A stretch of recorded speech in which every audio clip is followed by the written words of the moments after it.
Have you ever noticed how every generation gets talked about except one? Boomers are always in the spotlight. Millennials are endlessly analyzed.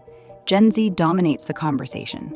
But right in the middle sits a massive generation people rarely talk about at all. Generation X, born roughly between 1965 and 1980. And here's the first surprise. They may be the most misunderstood generation alive. They are not invisible because they lack influence. They are invisible because they learned early not to ask for attention. To understand Gen X, you have to go back. Imagine it's 1978. You're 8 years old. School is over, and you come home to an empty house because both parents are still at work. There's no smartphone, no camera in the hallway, no easy way for anyone to check whether you got home safely. You unlock the door, hang up the key that's been dangling around your neck all day, make yourself a snack, do your homework in silence, and wait.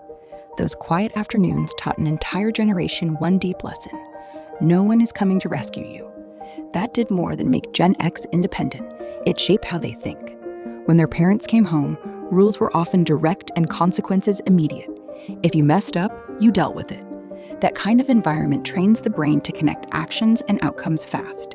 It is one reason Gen X often seems to think 3 steps ahead, always scanning for problems before they arrive. What looks like distance is often preparation. What looks like skepticism is often pattern recognition. But the deeper story is this. Gen X was raised on promises of stability, then watched stability fall apart.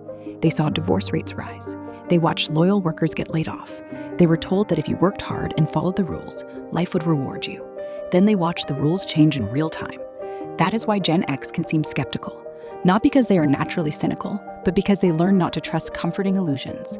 Psychologists might call it defensive pessimism. Gen X would probably just call it realism. This also explains why so many of them stay quiet online.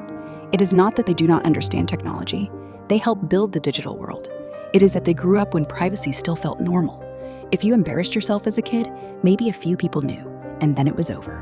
Today, everything can become permanent. To Gen X, visibility often feels less like freedom and more like exposure. So they learn to protect themselves, often with irony, often with sarcasm. Humor became a shield. Laugh first, keep some distance, never let the world get too close. And yet, for all that armor, they developed an unusually strong work ethic. They grew up doing paper routes, stocking shelves, working registers, fixing broken things instead of replacing them. These experiences taught responsibility early. They also taught them not to depend too much on institutions. After watching companies discard loyal workers, many stopped believing in corporate loyalty. Instead, they became loyal to competence. If they could not trust the system, they could at least make sure they were useful, capable, and hard to replace. Here's the paradox at the center of Gen X psychology. They are deeply independent, yet quietly cooperative. They rarely ask for help because depending on others can feel like weakness. But when someone else needs help, they show up. No performance, no speech, no need for recognition. They just do what needs to be done. They feel the same way about authority. They respect competence, not titles. A big title means nothing if the person behind it is clueless.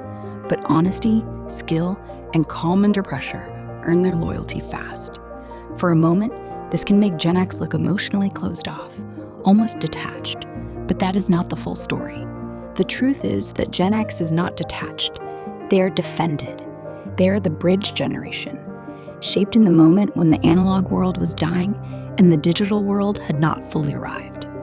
Bridges rarely get praised. They simply hold weight, connect two sides, and keep everything moving. Gen X is not defined by indifference. It is defined by silent endurance. Maybe that is the most Gen X trait of all. They do not need applause.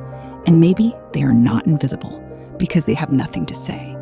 Maybe they are simply the last generation that learned how to be alone with their thoughts, to tolerate boredom, to solve problems without immediately reaching for a screen.